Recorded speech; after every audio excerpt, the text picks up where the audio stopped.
عليه من كلامه، ثم صرف بوجهه عنه مغضبا.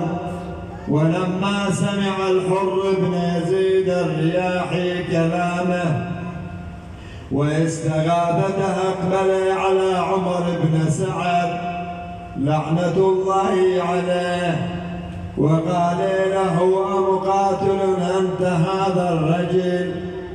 قال: اي والله قتالا أيسره أن تسقط فيه الرؤوس وتطيح فيه الأيدي.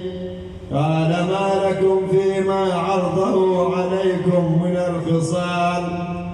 فقال: لو كان الأمر لي لقبلت، ولكن أميرك يأبى ذلك. فتركته ووقفت مع الناس. وكان إلى جنبه قرة بن قيس، فقال لقرة: سقيت فرسك اليوم؟ قال: لا. قال الحر: فهل تريد أن تسقيه؟